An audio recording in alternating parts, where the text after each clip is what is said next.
जय श्री कृष्णा भक्तों। भगवान श्री कृष्ण अपने भक्तों का कल्याण करे।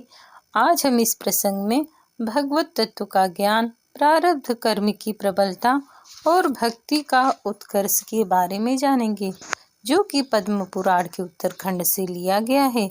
शिव जी कहते हैं, वह एक ही परमात्मा नाना रूपों में प्रतीत होता है और नाना रूपों में प्रतीक होने पर भी वास्तव में वह एक ही है, ऐसा जानना चाहिए। नाम रूप के भेद से ही उसको इस पृथ्वी पर नाना रूपों में बताया जाता है।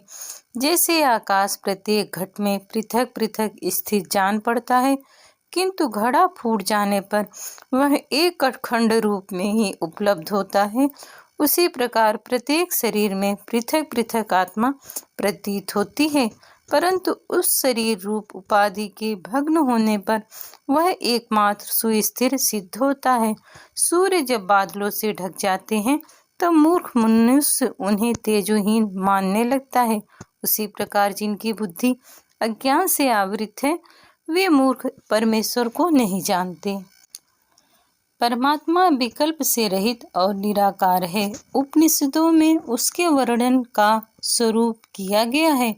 वह अपनी इच्छा से निराकार से साकार में प्रकट होता है। उस परमात्मा से ही आकाश प्रकट हुआ है, जो शब्द रहित था। उस आकाश से वायु की उत्पत्ति हुई है, तब से आकाश में शब्द होने लगा। वायु से तेज और तेज से जल का प्रादुर्भाव हुआ। जल में विश्व रूपधारी विराट हिरण्यगर्भ प्रकट हुआ। उसकी नाभि से उत्पन्न हुए कमल में कोटि कोटि ब्रह्मांडों की सृष्टि हुई। प्रकृति और पुरुष से ही तीनों लोकों की उत्पत्ति हुई तथा उन्हीं दोनों के संयोग से पांचों तत्वों का परस्पर योग हुआ। भगवान श्री विष्णु का आयुर्भाव सद्गुण से सतयुक्त माना जाता है। अविनाशी भगवान विष्णु इस संसार में सदा व्यापक रूप में विराजमान रहते हैं। इस प्रकार सर्वगत विष्णु इसके आदि, मध्य और अंत में स्थित रहते हैं। कर्मों में ही आस्था रखने वाले अज्ञानी जन अविद्या के कारण भगवान को नहीं जानते। जो नियत समय पर कर्तव्य बुद्धि से वर्णोचित कर्मों का पालन करता है, उसका कर्म विष्णु देवता को अर्पित होकर गर्भवास का कारण नहीं बनता। मुनिगण सदा ही वेदांत शास्त्र का विचार किया करते हैं। यह ब्रह्म ज्ञान ही है जिसका मैं तुमसे वर्णन कर रहा हूँ। शुभ और अशुभ की प्रवृत्ति में मन को ही कारण मानना चाहिए। मन के शुद्ध होने पर सब शुद्ध हो जाता है और तभी सनातन ब्रह्म का साक्षात्कार होता है। मन ही सदा अपना बंधु है और मन ही शत्रु। मन से ही कितने तर गए हैं और कितने गिर गए हैं। बाहर से कर्म का आचरण करते हुए भी भीतर से सबका त्याग करें। इस प्रकार कर्म करके भी मनुष्य उससे लिप्त नहीं होता। जैसे कमल का पत्ता पानी में रहकर भी उससे लेस मात्र भी लिप्त नहीं होता। जब भक्ति रस का ज्ञान हो जाता है, उस समय मुक्ति अच्छी नहीं लगती। भक्ति से भगवान विष्णु की प्राप्ति होती है। वे सदा के लिए सुलभ हो जाते हैं। वेदांत विचार से तो केवल ज्ञान प्राप्त होता है और ज्ञान से ज्ञेय संपूर्ण वस्तुओं में भाव शुद्धि की ही प्रशंसा की जाती है। जैसे भाव रहता है वैसा ही फल होता है। जिसकी जैसी बुद्धि होती है वह जगत को वैसा ही समझता है। वैकुंठ नाथ को छोड़कर भक्त पुरुष दूसरे मार्ग में कैसे रम सकेगा? भक्तिहीन होकर चारों वेदों के पढ़ने से क्या लाभ? भक्ति युक्त चांडाल ही क्यों न हो, वह देवताओं द्वारा भी पूजित होता है।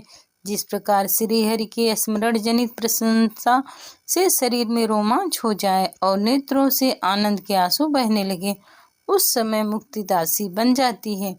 वाणी द्वारा किए हुए पाप का भगवत मान के कीर्तन और मन के द्वारा किए हुए पाप का उनके स्मरण से नाश हो जाता है। ब्रह्मा जी ने अपने संपूर्ण वर्णों को उत्पन्न किया और उन्हें अपने अपने धर्म में लगा दिया। अपने धर्म के पालन से प्राप्त हुआ धन शुक्ल द्रव्य अर्थात विशुद्ध धन कहलाता है। शुद्ध धन से श्रद्धा पूर्वक जो दान दिया जाता है उसमें थोड़े दान से भी महान पुण्य होता है। उस पुण्य की कोई गणना नहीं हो सकती। नीच पुरुषों के संग से जो धन आता है, उस पुरुष से मनुष्य के द्वारा जो दान किया जाता है, उसका कुछ भी फल नहीं होता। उस दान के अभाव से मानव पुण्य के भागी नहीं होते। जो इंद्रियों को सुख देने की इच्छा से ही कर्म करता है, वह ज्ञान मूढ़ पुरुष अपने कर्म के अनुसार योनि में जन्म लेता है। मनुष्य इस लोक में जो कर्म करता है, उसे परलोक में भोगना पड़ता है।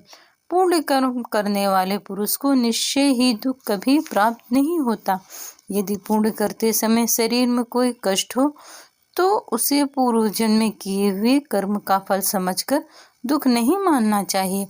पापाचारी पुरुष को सदा दुख मिलता है।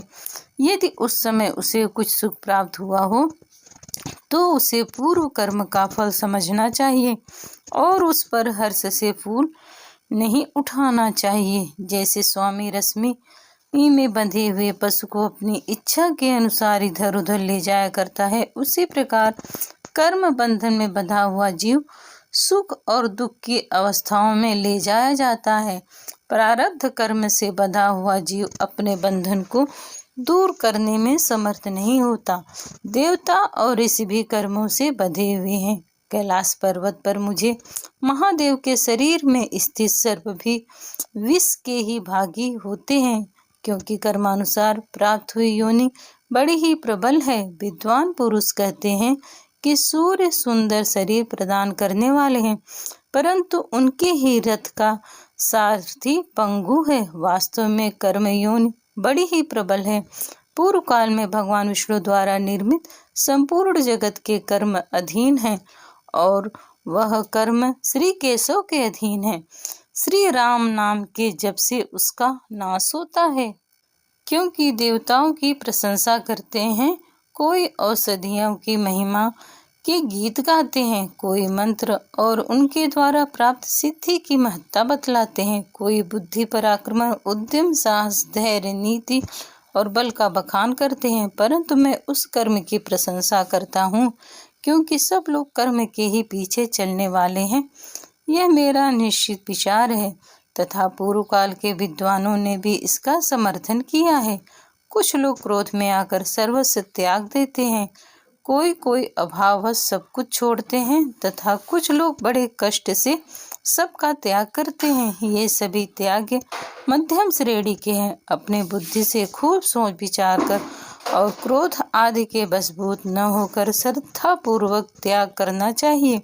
जो लोग इस प्रकार सर्वस्व का त्याग करते हैं, उन्हीं का त्याग उत्तम माना गया है।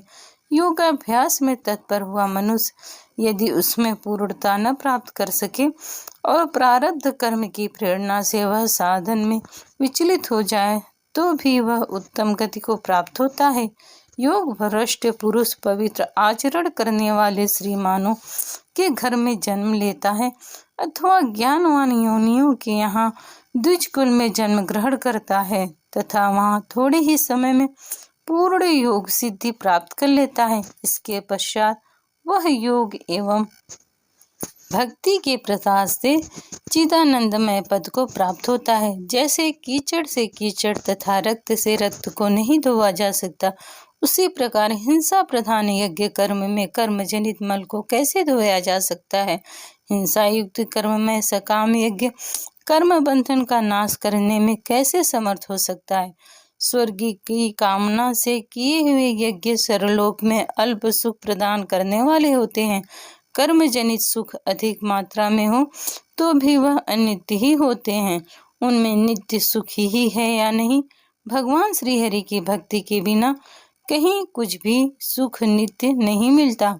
जो भगवान सृष्टि करते हैं, वे ही संहारकारी और पालन लग कहलाते हैं। भगवान श्री कृष्ण में सैकड़ों अपराधों से युक्त हूँ, मुझे यहाँ से अपने परम धाम ले चलिए, मुझ अपराधी पर कृपा करिए।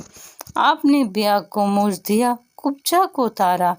योगी जन सदा आपकी महिमा का गान करते हैं। आप परमात्मा जनार्दन अविनाशी पुरुष और लक्ष्मी से संपन्न हैं। आपका दर्शन करके कितने ही भक्त आपको परम पद को प्राप्त हो गए। जो लोग इस दिव्य विष्णु स्मरण का प्रतिदिन पाठ करते हैं वे सब पापों से मुक्त हो श्री विष्णु के सनातन धाम में जाते हैं। जो भगवान विष्णु के समीप भक्ति भाव से भावित बुद्धि द्वारा इसका पाठ करते हैं वे इस लोक में सुख भोग कर अंत में परम पद को प्राप्त होते हैं। जय श्री कृष्णा।